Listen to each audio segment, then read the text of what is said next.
PKI yang sudah merasa menang, kemudian partai-partai lainnya yang pada waktu itu karena ya warna wibawa daripada Bung Karno yang melindungi daripada PKI, lainnya kan semua takut gitu. Sehingga kemudian setelah kemudian lantas bisa kita kita patahkan pada 1 Oktober itu, lantas partai-partai lainnya kan dengan sini ya punya keberanian, timbul situasi konflik di mana ya daripada pengikut-pengikut partai satu sama lain saling berhadapan sehingga sulit menculik, membunuh dan sebagainya. Karena rakyat sudah mengetahui pada waktu itu adalah memang PKI itu di belakangnya, terasa di mana-mana, sehingga tuntutan rakyat itu dengannya ya bubarkan PKI, ambillah tindakan daripada PKI. Gitu. Situasi konflik tidak bisa diatasi karena apa? Bung Karno sendiri tidak mau bubarkan PKI. Apa sebabnya? Tadi mengenai Nasakom tadi, itu mengenai memikun daripada tetap ingin masih melanjutkan daripada idenya atau konsepnya dalam rangka Nasakom itu. Di antara lain adalah juga mempunyai pegangan, artinya punya pendirian, karena beliau sudah merasa bahasanya Nasakom itu setelanjur dijual ke dunia melewati pidato di PBB itu, sehingga demikian ya sebagai pemimpin susah untuk dapat untuk dapat menarik itu. Lantas sekarang karena tidak tegas daripada beliau, bahkan mengatakan ya anggaplah ini revolusi, kematian daripada jenderal-jenderal itu seperti riak-riak dalam gelombang samudera, itu sebenarnya tidak apa-apa, yang biasa lah. Nah, kita memang pada waktu itu ya bukan masalahnya daripada kolega jenderal kita, tapi masalahnya adalah negara Pancasila itu akan diganti dengan negara komunis ini. Itu karena itu saya sudah memang Bung Karno juga telah mengetahui daripada saya, sehingga saya yang mempunyai kepercayaan daripada rakyat untuk mengatasi daripada keadaan, mau tidak mau juga memang harus ya memberanikan diri untuk selalu menyampaikan kehendak daripada rakyat itu demikian. Tapi Bung Karno tetap itu, konsep saya tetap harus dilaksanakan gitu.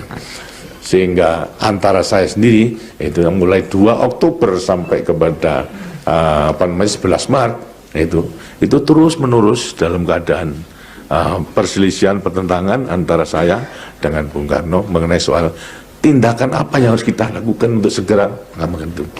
Saya menyampaikan kehendak rakyat agar supaya partai komunis itu segera bisa dibubarkan, dihukum itu, karena memang telah mengkhianati tidak hanya pada Oktober 65, tapi pada waktu 48 Madiun Affair pada tahun 26, demikian kenapa harus kita pertahankan itu.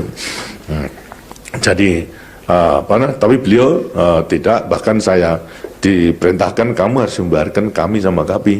Katakan tidak bisa Pak, ini yang menyelamatkan daripada negara ini itu. Akhirnya sampai kepada ya macam-macam daripada pembicaraan, tapi terus terang saja saya tidak mengekspos daripada perselisihan saya dengan Bung Karno, tidak mengekspos apa-apa. Saya bermaksud untuk mengamankan Bung Karno.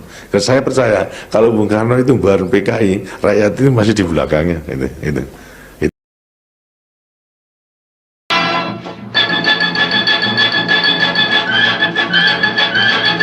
Pada tahun 1965 itu juga dikabarkan bahwa kesehatan Soekarno memburuk. Sementara itu terjadi pertentangan yang semakin tajam antara militer, khususnya Angkatan Darat dengan Partai Komunis Indonesia PKI, dengan tersebarnya apa yang dinamakan dokumen Gilchrist. Sir Andrew Gilchrist adalah duta besar Inggris di Jakarta yang menurut dokumen itu mendukung sekelompok jenderal yang akan melakukan kudeta jika Soekarno meninggal dunia. Sekelompok anggota resimen Cakrabirawa, pasukan pengawal presiden di bawah pimpinan Letnan Kolonel Untung, melancarkan gerakan melawan apa yang disebut sebagai Dewan Jenderal. Peristiwa itu kemudian dikenal sebagai gerakan 30 September PKI yang membawa korban 7 perwira Angkatan Darat, terdiri dari 6 orang jenderal dan 1 perwira.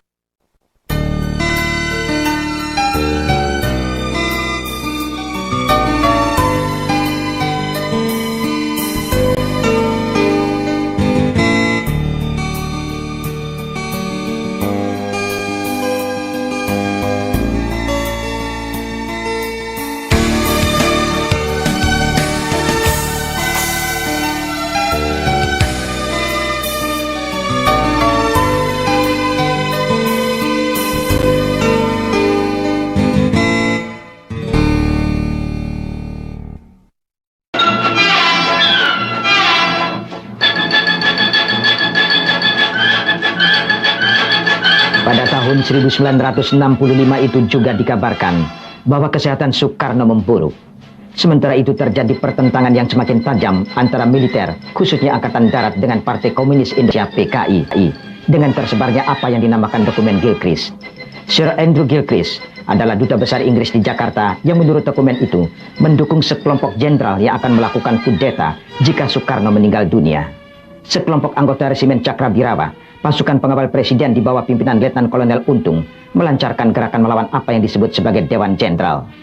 Peristiwa itu kemudian dikenal sebagai gerakan 30 September PKI yang membawa korban 7 perwira Angkatan Darat, terdiri dari 6 orang jenderal dan 1 perwira. PKI pernah sungguh kejam ketika PKI kuat-kuatnya dulu, tak hanya tentara dibantai. Ulama dan rakyat jelata pun banyak yang dibunuh.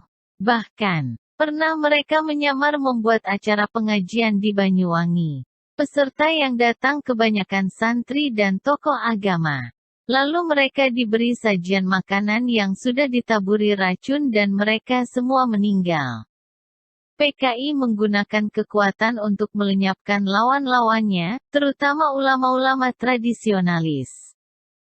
Santri dan lain-lain yang dikenal karena kesalihan mereka kepada Islam.